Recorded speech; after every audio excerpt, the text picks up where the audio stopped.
ये मंच में आचार्य जी के चरणारविंदों में समर्पित करता हूँ। ओम। सभी सज्जन मानवों, आर्यभट्ट पुरुषों, प्यारे बच्चे सीधे होकर बैठेंगे सभी।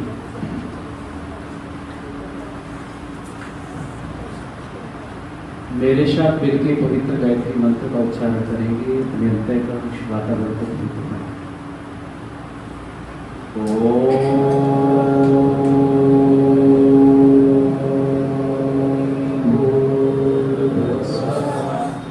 तत्सवितुर्वरेण्यं भर्गो देवस्य धीमहि धियो यो नः प्रचोदयात्।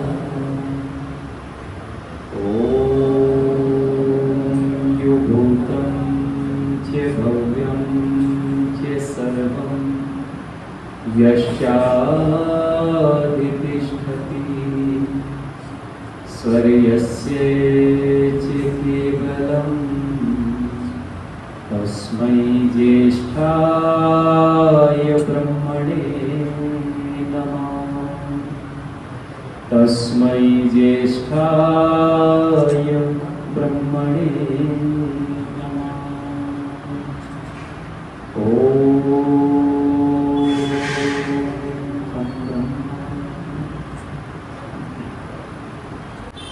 देखिए, हमारा उद्देश्य केवल और केवल वेद का प्रचार करना है। इस आर्य समाज का उद्देश्य, मैं पूरे देश भर में घूमता हूँ, पूरे देश में जाता हूँ और पूरे देश में जाकर के लोगों से यही निवेदन करता हूँ कि दूसरी तमाम तरह की बातें तो समाज में करने वाले बहुत लोग हैं। अब वेद की जो विशुद्ध चर्चाएं हैं, वेद के आधार पर समाज को ठीक करने की जो मान्यताएं हैं, उन मान्यताओं को हम सब मिलकर के प्रचारित करें, प्रसारित करें, ताकि वेद का ये सूर्य यूं ही अनवरत सबको प्रकाशित करता रहे।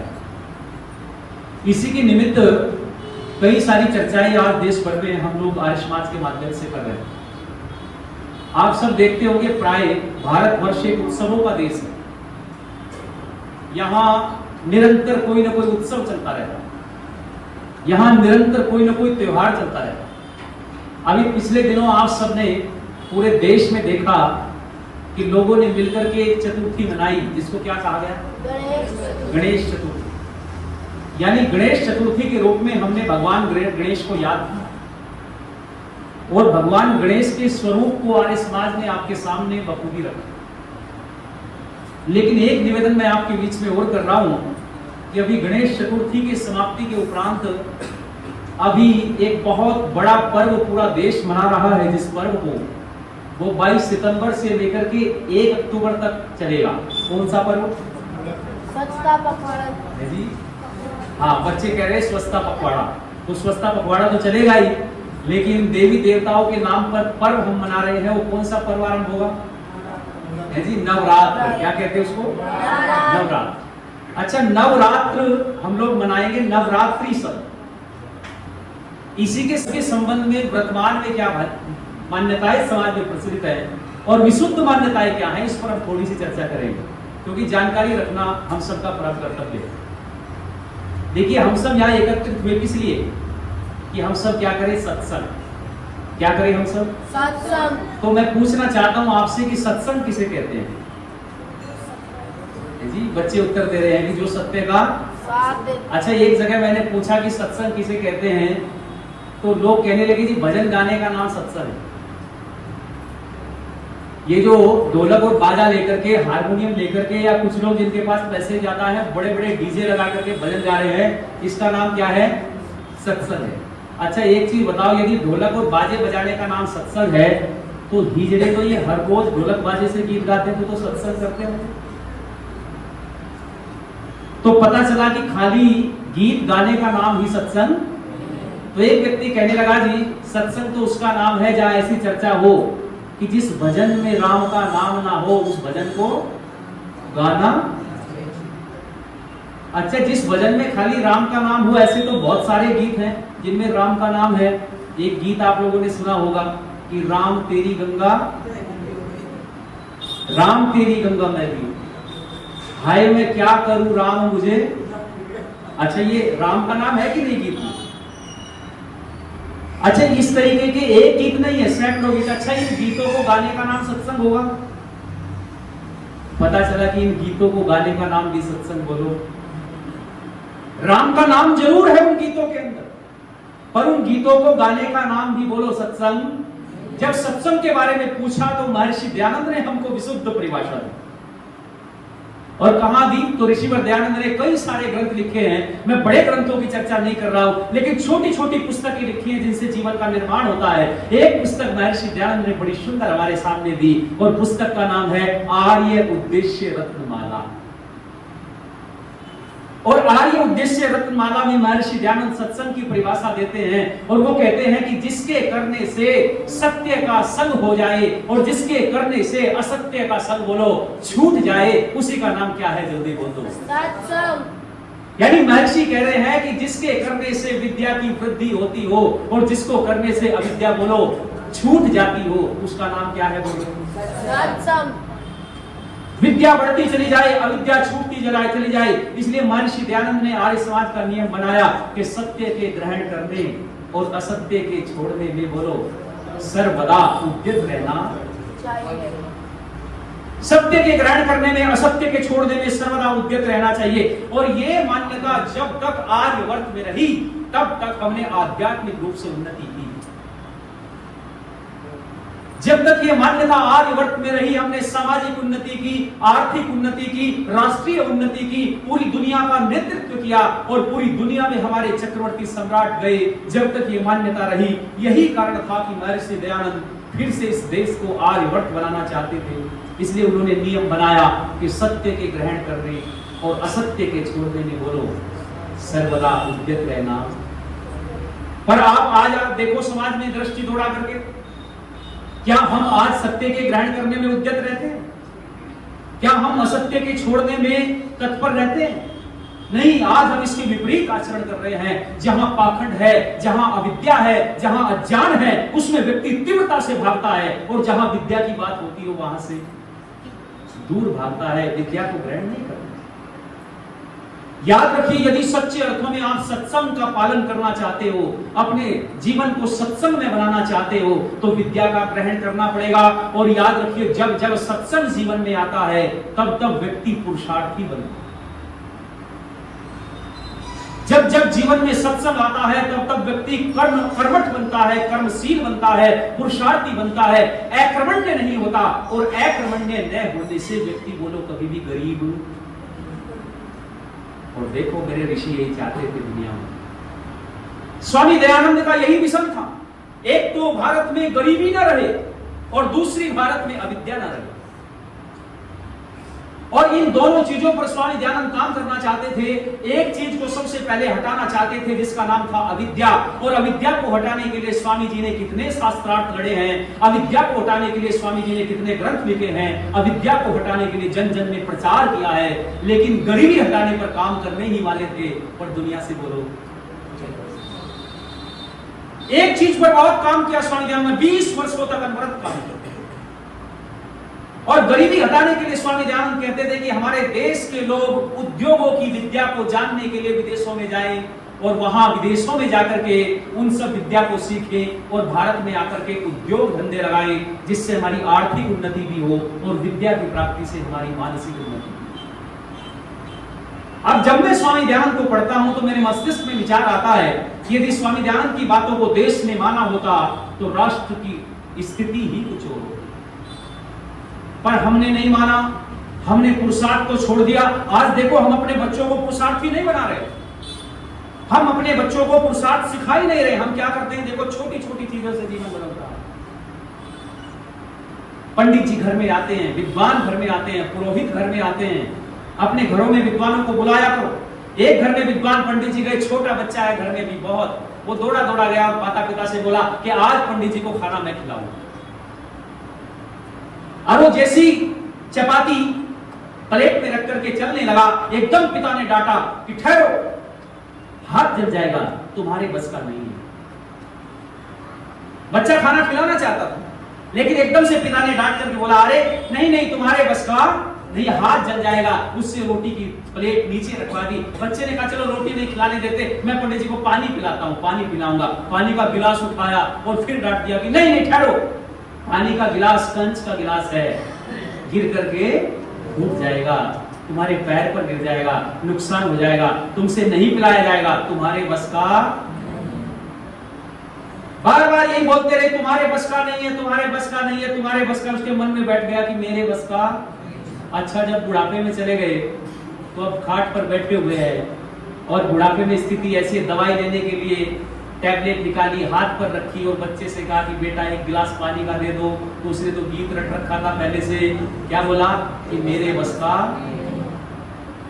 अच्छा बताओ, इन चीजों से, जानने से, पढ़ने से, समझने से, रटने से बताओ सुख मिलेगा या दुख मिलेगा? बताइए, बच्चे कर्मठ बन रहे हैं या पुरुषार्थहीन बन रहे हैं या पुरुषार्थी बन रहे हैं? आप बताओ। हमने अपने बच्चों को पुरुषार्थ नहीं सिखाया, हमने अपने बच्चों को विद्या नहीं सिखाई, हमने अपने बच्चों को कर्मठ बनाया ही नहीं। और यही कारण बना कि हम बड़े से बड़े सत्संग तो करते रहे पर सत्संग का अर्थ बोलो समझ नहीं पाए। और जब तक बच्चे पुरुषार्थी नहीं बनेंगे, गरीबी बोलो दूर नहीं हो सकती है। यदि गरीबी दूर करना चाहते हो तो पुरुषार्थी बनाओ, और अविद्या दूर करना चाहते हो तो बोलो आर्य समाज के सत्संग मिला। ये दोनों चीजें गांठ बांध करके जाओ। और ये चीज मैं आपको क्यों बताने बैठा हूं, क्योंकि जिस विषय को मैं आपसे समझा रहा हूं इसी विद्या और अविद्या से जुड़ा हुआ विषय। अभी हम नवरात्र के संबंध में आपके बीच में मैं चर्चा करना चाहता हूं। पूरे देश में अभी देवी मां के नाम पर व्रत रखे जाएंगे, पूरे देश में पूजन किया जाएगा।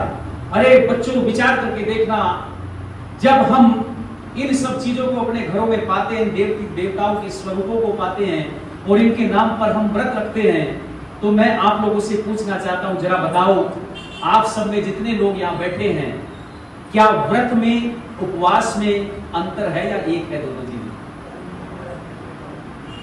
आप विचार करके देखिए। हम कह तो देते हैं कि हमने देवी का व्रत रख लिया, या हमने अभी आने वाले समय में एक और व्रत आएगा बहुत बड़ा, हमारी बहनों का व्रत आता है, इसको क्या कहते हैं?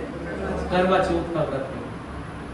अच्छा, अभी पिछले दिनों श्रावणी के माह में, श्रावण मास में शिव के नाम पर भी लोगों ने क्या रखा? शिव का व्रत रखा। पर एक चीज तो जरूर है, जब बार बार हम व्रत का जिक्र करते हैं तो इसका अभिप्राय यह है कि व्रत कोई झूठी चीज नहीं, क्योंकि कोई भी चीज समाज में प्रचलित होती है तो उसका रूप बोलो कुछ न कुछ अवश्य होता है।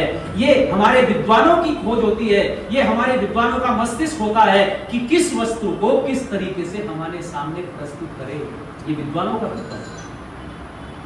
तो जब हमने इस पर खोज की, हमने इसको देखा कि ये समाज में जो व्रत का प्रचलन चला है ये कहां है, तो हमने पाया कि सृष्टि के आदि से परमात्मा ने जब से वेदों का ज्ञान दिया है तब से व्रत है। वो एक मंत्र हम पढ़ते हैं, ओम व्रतपते व्रतम चरिष्यामि दक्षकेयम तन्मे राज्यदाम इदम अहम नृदात सत्यम उपैमि। माने आपको जान करके बड़ा आश्चर्य होगा कि वेद के अंदर परमपिता परमात्मा के जहां असंख्य नाम आए हैं, वहां पर वेद में परमात्मा का एक नाम ये भी आया है, व्रतपते। माने व्रतपते का मतलब क्या है कि परमात्मा व्रतों का पति है, परमात्मा व्रतों का स्वामी है। तो व्रत का अभिप्राय क्या हुआ? यानी व्रत का मतलब वेद कर रहा है कि जितने जितने हम संकल्प जीवन में करते जाते हैं, उन संकल्पों को यदि निष्ठा के साथ, कर्तव्य परायणता के साथ करते हैं तो उसको पूरा करने में साथ कौन देते हैं? बोलो, ईश्वर देते हैं। और उन संकल्पों को पूरा कराने से परमात्मा जल्दी बोल दो क्या है? व्रत। वेद के अंदर व्रतपते आया। पर आप जरा विचार करके देखना, जरा हम देवी के नाम पर भी नवरात्र का व्रत रखेंगे, पर मैं आप सब लोगों के माध्यम से पूरे देश में ये चीज पहुंचाना चाहता हूं, और मैं पूरे देश के लोगों से पूछना चाहता हूं कि आप जरा बताएं मुझे, मैं 2 पंक्तियां पढ़ता हूं कि आज सब देखते होंगे आप, देश की गलियों गलियों में बड़े बड़े डीजे लगा करके लोग गीत गाए जाएंगे, हर घर में माँ के जयकारे लगेंगे, देवी माँ के जगराते निकाले जाएंगे। और लोगों में 2 लाइनें पढ़ता हूं और आपको छू जाए तो कहना कि भारत के घर घर में जय माता की हो रही है, पर लोगों बताओ मुझे ये वृद्धा आश्रमों में किसकी मार होगी?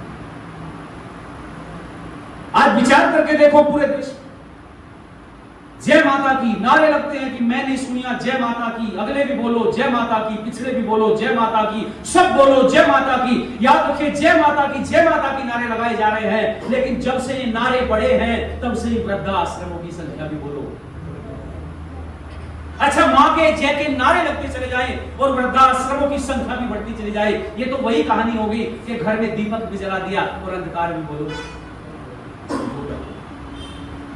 यदि दीपक जलाया है तो अंधकार बोलो, ठहरेगा नहीं, और यदि अंधकार है तो दीपक बोलो, जला नहीं है। यदि मां की जय के नारे लगाए हैं, यदि जय माता की करना चाहते हो तो वृद्धाश्रम में मां दो टुकड़ों के लिए तरसती हो, उस संतान को धिक्कार है जो मां के जयकारे लगाए और उसकी मां तरफती है।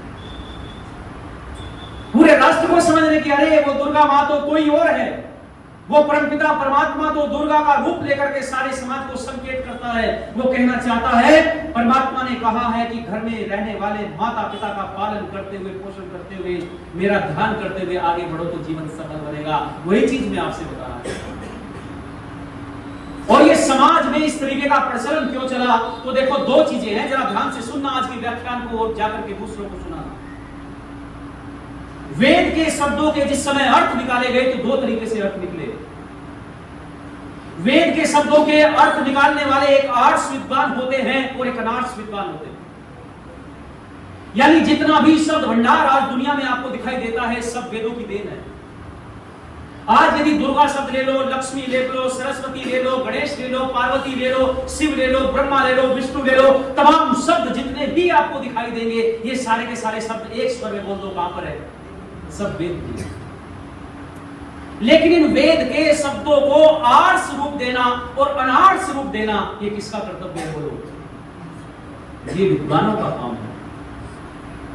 और विद्वान यदि चूक करता है तो उस शब्द का जो अर्थ आर्ष निकलना चाहिए था, उस शब्द का जो अर्थ प्रकरण के अनुसार निकलना चाहिए था, उस शब्द का जो अर्थ वेद के अनुसार निकलना चाहिए था, वो अर्थ न निकल करके अवैदिक निकल गया, अनार्ष निकल गया। और उस अर्थ के निकल जाने से परिपाटियां, परंपराएं विपरीत होती चली गई और जिसके कारण समाज बड़ो भ्रांति का शिकार। तो आर्ष अर्थ क्या होता है और अनार्ष अर्थ क्या होता है, याद रखिए। आज समाज में यही सबसे बड़ी दुविधा का विषय है, यही समस्या का विषय है कि हमने इन शब्दों के अर्थ निकालने थे पर हमने अनार्ष निकाल दिए, और अनार्ष निकलने से क्या हुआ, एक पौराणिक परिपाटी समाज के अंदर चल गई। अब दो चीजें हैं, एक चीज मैं आपसे कह रहा हूं, जब भी कोई पुरोहित आपके घर में जाता है यज्ञ कराने के लिए या कोई भी कार्य आप पुरोहित से करते तो पुरोहित जाते ही सबसे पहले आपकी यज्ञवेदी पर बैठेगा और बैठते ही कहता है कोई विशेष परिस्थिति को छोड़कर कि यज्ञ की वेदी पर यजमान पति पत्नी दोनों बनेंगे तो गृहस्थ का यज्ञ बोलो पूर्ण। यानी पहली बात कि यजमान के रूप में किसी विशेष परिस्थिति को छोड़कर, यदि विशेष परिस्थिति है, पत्नी नहीं है तो पति बैठ सकता है, पति नहीं है तो पत्नी बैठ सकती है, लेकिन यदि दोनों हैं तो उस गृहस्थी का यज्ञ तभी पूरा होता है जब दोनों पति पत्नी बैठ करके क्या बने, यजमान। अब जैसे गृहस्थ आश्रम में गृहस्थी का यज्ञ अग्निहोत्र पूर्ण करने के लिए यजमान के रूप में पति पत्नी की आवश्यकता है, ऐसे इस जीवन रूपी यज्ञ को चलाने के लिए भी पति पत्नी की आवश्यकता है, यजमान की आवश्यकता है। और उस यजमान को पति पत्नी का रूप देकर के ब्राह्मण ग्रंथ में एक आख्यायिका आई, और आजकल मैं शतपथ ब्राह्मण को पढ़ रहा हूं। मैंने गोपक ऐत्रेय और तैत्रेय को पढ़ने का और देखने का, समझने का प्रयत्न किया, और मैंने पाया कि निरुक्त को पढ़ने के पश्चात में जो हमारे शब्दकोश है, निघंटु और निरुक्त, जब हम उनको पढ़ते हैं तो बहुत सारे शब्दों का गहन अर्थ हमको मिलता है। और जब शतपथ की आख्यायिका को पढ़ते हैं तो लोगों को लगता है कि ये आख्यायिकाएं ऐसी हैं जिनको समझना बड़ा कठिन कार्य है। पर इन आख्यायिकाओं में कितना विज्ञान भरा पड़ा है, इसको पढ़ने के लिए हमें बहुत सारे ग्रंथों का स्वाध्याय और अध्ययन करना पड़ता है। तो अभी मैं शतपथ को पढ़ रहा था तो एक आख्यायिका मेरे बीच में आई जो मेरे प्रसंग से जुड़ रही, मैं आपको बता रहा हूं। शतपथ ब्राह्मण क्या कहता है इस संबंध में, और उसमें आख्यायिका आती है ब्राह्मण ग्रंथ में, और बहुत सुंदर आख्यायिका है। उसमें यह बताया गया है कि इस जीवन रूपी यज्ञ के पति पत्नी के रूप में दो चीजें हैं, एक है सत्य और एक है श्रद्धा। क्या बोला मैंने? सत्य और श्रद्धा। एक सत्य और दूसरा बोलो श्रद्धा। अब ऋषि कहते हैं कि सत्य पति है और श्रद्धा बनो उसकी। पत्नी। यानी जीवन रूपी यज्ञ को यदि ठीक चलाना चाहते हो तो दोनों चीजों की जरूरत है। माने सत्य की भी जरूरत है और बोलो श्रद्धा की भी जरूरत है। अब दो चीजें जब ये मैंने समझी और मैंने जानना चाहा तो मैंने एक चीज और सुनी है समाज में, लोकाचार में आती है कि जिस पत्नी का पति दुनिया से चला जाए ये समाज उसको क्या कहता है? विधवा। अच्छा, किसी पुरुष की पत्नी चली जाए तो उसको क्या कहता है? विधुर। यानी वो भी अकेला हो जाता है। अब जब अकेला हो जाता है तो उसका जीवन कहते हैं कि पूर्ण नहीं हो पाता। जब तक साथ साथ रहता है जीवन में आनंद है, खुशियां हैं, प्रेरणा है, बहुत सारी चीजें हैं, और कहते हैं अकेला हो जाने से व्यक्ति अकेला पड़ जाता है। तो अकेले व्यक्ति के लिए अलग तरीके की बातें हैं, पर यहां मैं निवेदन कर रहा हूं कि जिस पुरुष की पत्नी दुनिया से जाए वो विधुर होता है और पत्नी का पति चला जाए तो विधवा होता है। अब याद रखिए, जीवन रूपी यज्ञ के मैंने दो आपको पति बताया, मैंने सत्य, और पत्नी का है बोलो श्रद्धा। अब ये दोनों चीजें बताने का मेरा दायित्व क्या था आपसे, वो चीज मेरे साथ घटित हुई। और क्या घटित हुई, हमने देखा कि एक बार मैं कार्यक्रम से लौट रहा था अपनी गाड़ी से, तो मैंने रास्ते में देखा कि दो नौजवान नवयुवक भी, और क्या कर रहे हैं नवयुवक, कि एक नवयुवक सड़क पर सीधा लेट जाता है, दूसरा उसको नापता है, फिर वो खड़ा होता है, फिर आगे चल के लेट जाता है और दूसरा उसको फिर नापता है, फिर खड़ा होता है, वो फिर लेट जाता है, फिर नापता है। ऐसे करते करते करते करते हमने गाड़ी धीमी की, हमने देखा उसको ये कर क्या रहा है। बहुत लंबी दूरी उसने इसी तरीके से तय की, हमसे रहा नहीं गया। चिलचिलाती गर्मी में, भयंकर गर्मी पड़ी हुई है, पसीने से तरबतर है, धूप बहुत तेज है, सड़क भी नुकीली है, और सड़क पर लेटते लेटते उस जवान के कपड़े भी फट गए और उसके घुटनों से रक्त बह रहा है। और हमने उसके पास गाड़ी रोक करके नीचे उतरे, हमने जाकर के पूछा और हमने कहा कि जवान ये तुम क्या कर रहे हो, कहाँ जा रहे हो ऐसा करके? तो जो नौजवान कहता है कि हम साकुम्भर जा रहे हैं। साकुम्भरी जाकर के क्या करोगे? कि देवी के दर्शन। हमने कहा आप साकुम्भरी जा रहे हो, देवी के दर्शन करना चाहते हो मेरे मित्र, पर एक चीज बताओ, क्या आप मोटरसाइकिल उठा करके या कार उठा करके देवी के दरवाजे पर जाओगे दर्शन करने, तो क्या देवी दरवाजे बंद कर देंगी? उस व्यक्ति ने कहा कि मुझे पता था, मैंने तुम्हारे कपड़े देख करके अनुमान लगा लिया था कि तुम यही सवाल करोगे। आज जब ये बात की थी यही सवाल करोगे, उसने कहा कि देखो दर्शन करने तो सब जाते हैं, पर मैं तो मां को प्रसन्न करने जा रहा हूं, इसलिए मैं ऐसे जा रहा हूं। अब मैंने कहा मेरे मित्र आप देवी मां को प्रसन्न करने जा रहे हो, पर याद रखना मेरे मित्र, जिस जो हालत तुमने बना रखी है, देखो मेरी बात तो तुम मानोगे नहीं, जो मैं कहूंगा करोगे तो तुम अपने मन की, पर एक बात मेरी अवश्य याद रखना, इस हालत में जो तुमने बना रखी है अपनी, इस हालत में अपनी जननी मां, एक सामान्य माता के सामने जाकर के देखना, यदि वो मां तुझे इस हालत में देख करके प्रसन्न हो गई, तो जिस जगत जननी जगदम्बा माता के दर्शन करने तू जा रहा है वो प्रसन्न हो जाएगी। और अगर तेरी जननी मां भी तुझे देख करके इस हालत में प्रसन्न नहीं हुई, तो किसी भी स्थिति में वो जगदम्बा भी प्रसन्न बोलो नहीं होगी। और मेरे मित्र याद रखना, जो अपने बच्चों को हट्टा कट्ठा देख करके, स्वस्थ देख करके प्रसन्न ना हो, जो अपने बच्चों को लहूलुहान देख करके, कष्ट में देख करके प्रसन्न हो, वो दुनिया में कुछ भी हो सकती है, पर मां बोलो नहीं, वो मां नहीं हो सकती जो अपने बच्चों को कष्ट में देख करके प्रसन्न हो। पर याद रखना बंधु, वो फिर भी जा रहे हैं। आप जानते हो उनके भीतर क्या भरा पड़ा है? उनके भीतर है श्रद्धा। क्या भरी है बोलो? श्रद्धा। लेकिन वो श्रद्धा से भरे हुए जा रहे हैं, न गर्मी की परवाह है, न पसीने की परवाह है, न लहू की परवाह है, न किसी तरीके से और अन्य बाधाएं आएंगी, भूख प्यास की भी परवाह नहीं है। श्रद्धा से भरे हुए नौजवान उस तरफ जा रहे हैं। पर याद रखिए श्रद्धा तो है, लेकिन अंदर का सत्य बोलो मर चुका, सत्य मर गया है, श्रद्धा बची है। और वो श्रद्धा खाली मैंने आपको बताया, जिस श्रद्धा का सत्य मर गया है, वो श्रद्धा कैसी है बोलो? विधवा श्रद्धा है।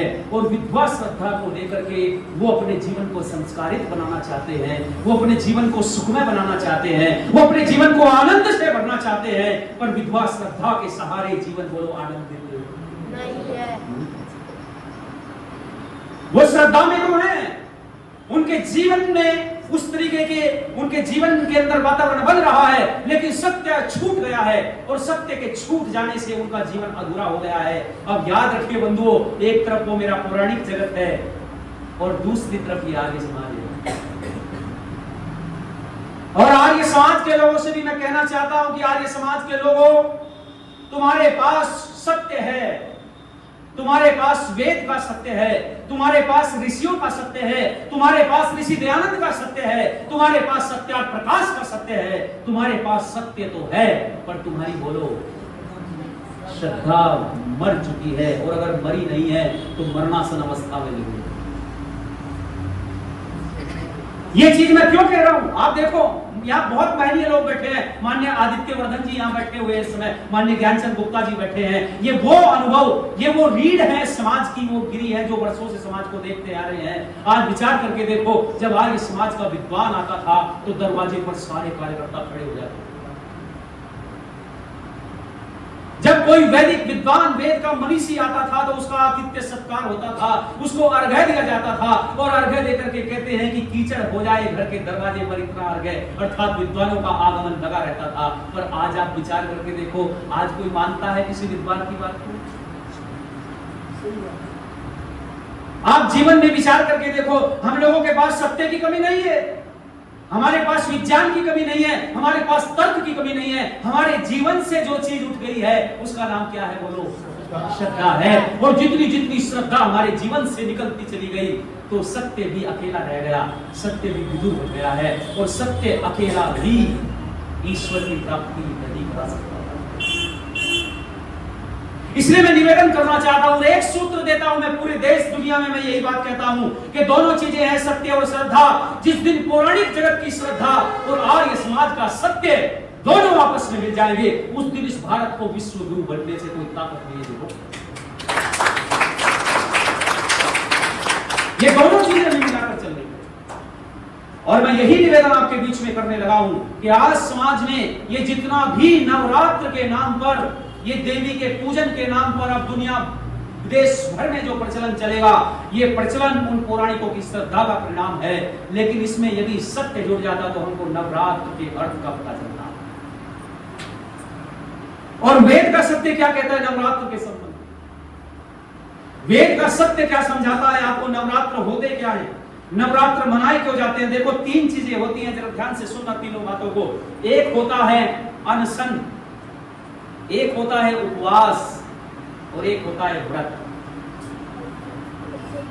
अच्छा, अनशन में, व्रत में और उपवास में अंतर है या तीनों एक है? अंतर है। अच्छा, अंतर है तो किस किसने माना अंतर? क्या आज समाज में जो प्रचलन चल रहा है वो तीनों में अंतर करके चल रहा है या एक मान करके चल रहा है? अच्छा, अंतर क्या है? जरा सुनना, जरा अंतर भी मैं आपको बता देता हूं। अभी पिछले दिनों दिल्ली में जंतर मंतर पर एक व्यक्ति ने 12 दिनों तक बहुत बड़ा धरना प्रदर्शन किया, और प्रदर्शन करके एक लोकपाल बनवाया देश के लिए। क्या नाम था उनका? भाई, काफी दिनों की बातें हैं, है जी? अच्छा, केजरीवाल के साथ में एक और थे दादा जिन्होंने अनशन किया। क्या नाम था? जोर से बोलो। अन्ना हजारे। अच्छा, अन्ना हजारे ने 12 दिनों तक अनशन किया। उन्होंने खाना नहीं खाया। उन्होंने कहा कि मैं जब तक ये बातें नहीं मानी जाएगी एक भी अन्न का दाना ग्रहण। अच्छा, किसी ने, एक भी व्यक्ति ने, पत्रकार ने उनको बोला कि अन्ना हजारे व्रत रख रहे हैं? क्यों जी? क्या बोला गया कि अन्ना हजारे अनशन कर रहे हैं? क्या कर रहे हैं? बोलो। अनशन कर रहे हैं। तो अनशन की परिभाषा निकल के क्या आई? अनशन की परिभाषा ये निकल के आई कि अपनी अच्छी और बुरी बातें दूसरों से मनवाने के लिए दबाव बनाना, इसका नाम क्या है? बोलो, अनशन। अच्छा, ये अनशन समझ में आया। दूसरी चीज है उपवास। अब देखते जाओ, जरा ऋषियों का दर्शन देखना, ऋषि क्या कहते हैं।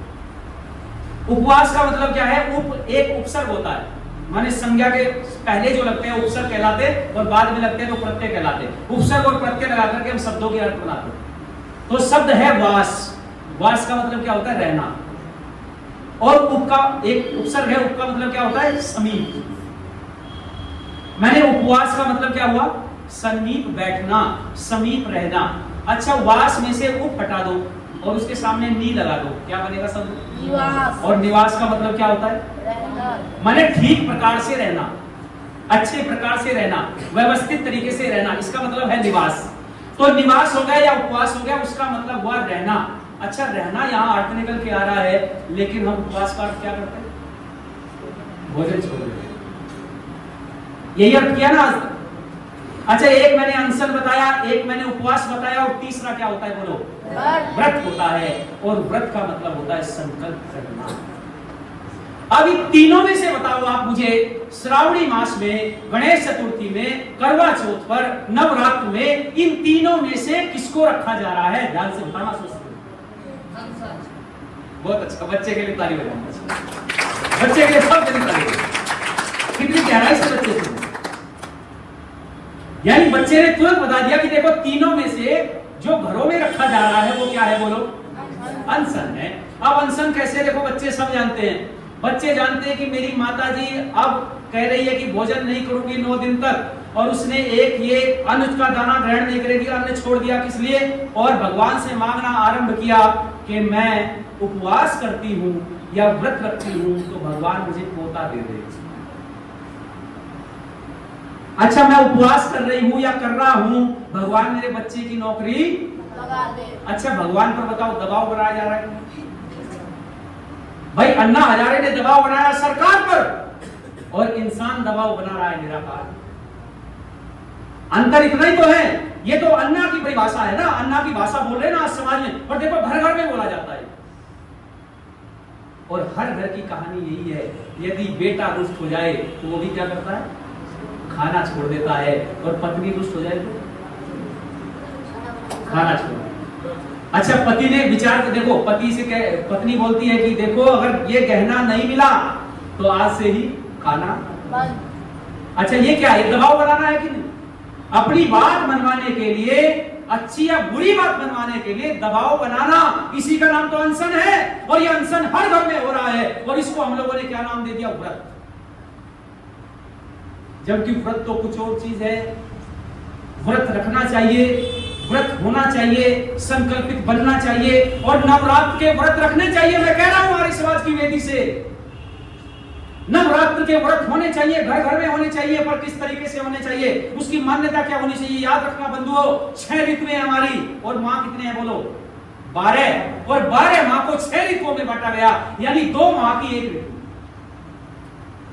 और जब जब ऋतु बदलती है, जब जब ऋतु परिवर्तन होता है, तब तब बोलो प्रकृति में परिवर्तन होता है। और प्रकृति में परिवर्तन होता है तो सत्व रज तम के माध्यम से जो सृष्टि बनी है उसमें परिवर्तन होता है। और ये शरीर सृष्टि का हिस्सा है, इसलिए शरीर में भी जल्दी बोल दो परिवर्तन होता है। और जब जब शरीर में परिवर्तन होता है तब तब अन्न छोड़ देना चाहिए। ये आयुर्वेद है। आयुर्वेद कहता है कि जब जब शरीर में परिवर्तन हो, कब कब होता है? जब जब ऋतु परिवर्तन, पहली ऋतु समाप्त हो और दूसरी ऋतु आरंभ हो। बसंत समाप्त हो रहा है, शरद का आरंभ हो रहा है। जब दोनों ऋतुएं आपस में मिलती हैं, तब हम लोग क्या करें बोलो? अनशन करें, खाना छोड़ दें। लेकिन व्रत केवल एक दिन के लिए नहीं होता है। व्रत बोलो सतत चलता है, निरंतर चलता है, जीवन भर चलता है। और इसी व्रत के लिए देखो, याद रखना, 9 दिवसीय रखे गए। इनको बताया गया नवरात्रि। अब जरा विचार करना, रात्रि किसका प्रतीक है? अंधकार का। और रात्रि से हम प्रकाश की तरफ चले। असतो मा सद्गमय तमसो मा ज्योतिर्गमय, माने अंधकार से हम प्रकाश की तरफ बढ़ते चले जाएं, अंधकार हमारे जीवन से समाप्त हो जाए। इसलिए कहा है कि इन 9 द्वारों को 9 रात्रियों में, उन रात्रियों में जब ऋतुओं का आपस में समागम होता हो, जब ऋतु बदलती हो, तो शरीर में इन 9 द्वारों का शोधन करें। 9 द्वार। और आप विचार करके देखना, इन चीजों में जब जिस समय आप भोजन छोड़े तो भोजन में कुछ चीज छोड़े और कुछ ग्रहण करें। देखो उसका विज्ञान कितना बड़ा है। अच्छा, क्या बोला? इसमें बताया गया है कि अन्न का एक भी दाना नहीं खाना है। ये बोला गया ना कि भाई अनाज की रोटी नहीं खानी है, पर रोटी किसकी खा लें? कुत्तों की खा लें। अच्छा, चावल का एक भी दाना, प्रधान जी चावल का एक भी दाना नहीं खाना है, पर सम्मक के चावल खा लें। अच्छा, अनाज का एक भी दाना नहीं तोड़ना पर क्या कहते हैं? अच्छा बताओ, दूध के पीने से व्रत रह जाता है या टूट जाता है? रह जाता है। और अनाज का एक दाना चला जाए तो टूट जाता है। पर एक जरा सोच के बताना मुझे, जितने जने यहाँ बैठे हैं, क्या दूध पूर्ण पौष्टिक आहार है या नहीं है? यानी अनाज में जितनी पौष्टिकता है वो सारी पौष्टिकता किसमें है? बोलो, दूध के अंदर है। पर दूध पीने से व्रत टूटता नहीं है, और अनाज का एक भी दाना चला जाए तो व्रत बोलो टूट जाता है। कभी आपने विचार किया कि इसका कारण क्या है? कभी सोचा उन लोगों ने क्यों कहा ऋतु परिवर्तन में ये चीजें शरीर के अंदर न जाए? कभी आपने सोचा कि सादा, अच्छा देखो, सादा नमक खाएंगे तो व्रत बोलो, एक भी कण यदि सादे नमक का जीभ पर चला गया तो व्रत टूट जाएगा। और सेंधे नमक की अगर 5 चम्मच भी खा ले तो तब भी, आप जानते हो इसका कारण क्या है? क्योंकि इन 9 दिनों में हमें 3 चीजें करनी है, याद रखना। 3 दिनों में मैं उसको बांटता हूं। एक होता है तमोगुण, एक होता है रजोगुण, और एक होता है सत्वगुण। यानी पहले 3 दिनों में हमने तमोगुण को दग्ध बीज करना। क्या बोला मैंने? पहले 3 दिवस में तमोगुण को दग्ध बीज करना है, तमोगुण को दबाना है, तमोगुण को रोकना है, और अगले 3 दिनों में रजोगुण में परिवर्तन लाना है, और अंतिम 3 दिवस में सतोगुण को स्थापित करो। अब तमोगुण कैसे हटेगा? तो पहली चीज ऋषियों ने शर्त दी है कि अपना भोजन ठीक करो। यानी वो भोजन सब छोड़ दो जिसमें तामसिकता है, जिसको खाने से आलस्य बढ़ता है, जिसको खाने से प्रमाद बढ़ता है, जिसको खाने से शरीर में तामसिकता बढ़ती है, जिसको खाने से शरीर में विभिन्न प्रकार के रोग उत्पन्न होने की संभावनाएं रहती है। क्योंकि ऋतु बदल रही है, क्योंकि शरीर बदल रहा है, क्योंकि शरीर में रक्त बदल रहा है, और रक्त के बदलते समय उस समय इन चीजों का त्याग करने से जीवन में सात्विकता बढ़ेगी, तामसिकता का बोलो विनाश होता चला जाएगा। इसलिए कहा यह परिवर्तन। पर यह नहीं बोला कि व्रत मत रखना, व्रत रखने के लिए बोला है। अच्छा, एक चीज विचार करके देख लो, हम व्रत रख रहे हैं, हम भूखा रहते हैं कि आज से मैं एक भी अन्न का दाना नहीं खाऊंगी, ये तो हमने संकल्प ले लिया। पर क्या हमने ये संकल्प लिया कि आज से कभी चुगली नहीं करूंगी? बोला, या चुगली नहीं करूंगा, या निंदा नहीं करूंगी, ईर्षा नहीं करूंगा, द्वेष नहीं करूंगा, पाखंड नहीं करूंगा, अविद्या नहीं करूंगा, सत्य के मार्ग पर चलूंगा। बताओ मुझे, कितने जने बैठे हैं, क्या एक भी संकल्प लेता है व्यक्ति? अच्छा, झूठ छल कपट व्रत रखने से पहले भी बोलता था, और 9 दिन तक उपवास रखने के बाद भी वही झूठ छल कपट है, तो बताओ जीवन में कुछ परिवर्तन आया? क्या जीवन ठीक बना क्या? तो ऐसे उपवास रखने से, ऐसे अन्न को छोड़ने से क्या फायदा जिसमें कोई जीवन में परिवर्तन ना आता हो? अरे हमारे ऋषियों ने कहा है कि संकल्पित बनो, सच्चे व्रत को धारण करो, और सच्चा व्रत तो यही है, व्रत पते चरिष्यामि तच्छकेयम तन्मे रात्यताम इदम अहम धृतात् सत्यमुपैमि। मैं अनृत अर्थात असत्य से छूट गया। हे परमात्मा, मेरे भीतर शक्ति भरो, हे परमात्मा मेरे भीतर सामर्थ्य भरो, हे परमात्मा मैं सतोगुणी बन जाऊं, मैं रजोगुण को छोड़ दूं, मैं तमोगुण को छोड़ दूं, और मेरा जीवन सतोगुण बढ़ता हुआ समाज में मैं आगे की तरफ बढ़ता चला जाऊं। ये संकेत, ये संदेश हमें दिया जाता था व्रतों के माध्यम से। पर क्या हमने धारण किया इसको? हमने नहीं धारण किया, हमने व्रतों को माना ही नहीं। और हमारे सारे देवी देवता जितने बना रखे सब यही संकेत करते। अभी दुर्गा का हम लोग व्रत रखेंगे, और देखो दुर्गा की परिभाषा देते हुए हमारे विद्वान लोग कहते हैं, हमारे शास्त्र कहते हैं कि दुर्गम तारयति इति दुर्गा। मैंने दुर्गम, जो कठिनाइयों से तार कर दे, कठिनाइयां मैंने अज्ञानता, कठिनाइयां मैंने अविद्या, जो हमें अज्ञानता से अविद्या से दूर हटाए, उसी का नाम जल्दी बोल दो क्या है? दुर्गा है। पर हमने क्या किया? हमने बोला जय दुर्गा जय दुर्गा जय दुर्गा, दिन भर बोलते रहे, और जैसी रात्रि हुई लोगों ने सोचा सब सो गए, फिर बोले दे मुर्गा हो गए। होता है कि नहीं? दिन में बोला जय दुर्गा, और रात को बोला दे मुर्गा। अब मुर्गे पे मुर्गे काटे जा रहे हैं, गर्दन काटी जा रही है, और उनको खा रहे हैं, चटकारे लेकर खा रहे हैं लोग। आप विचार करके देखो, ये कौन से देवी के वक्त? क्या देवी ने, कौन से शास्त्र में लिखा है देवी ने? बताओ मुझे, उठा करके पूरे देश के अंदर मैं पूछता हूं लोगों से। ये जो तुम लोगों ने अपना अनाचार सिद्ध करने के लिए तमाम हमारे देवी देवताओं को पाखंड की भेंट चढ़ा दिया है, पाखंड की बलि चढ़ा दिया है, और उनके नाम पर तुम निरीह पशुओं को काट करके उनकी हत्या करके अपनी स्वार्थ पूर्ति करते हो। तुमसे बड़ा नरकगामी कोई दुनिया में हो नहीं सकता है। आज जो देवी के नाम पर इतने अनाचार कर रहे हैं, उनको सीखने की जरूरत। और हम लोग कहाँ सीखते?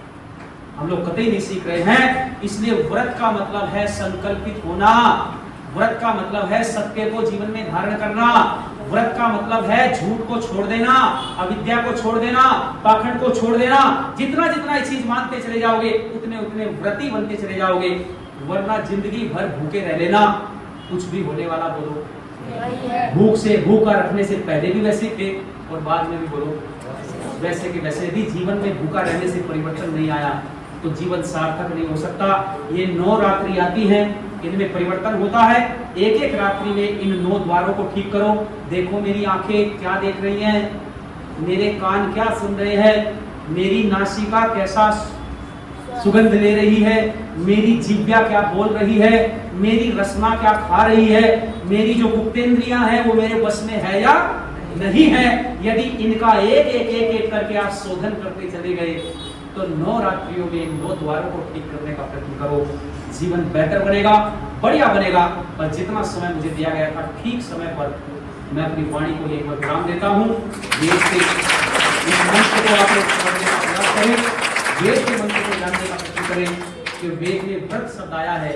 और आज जो व्रत की मान्यता हमने चला दी वो अवैधिक है, उसको ठीक करें, करेक्ट करें और समाज को बेहतर बनाएं। धन्यवाद।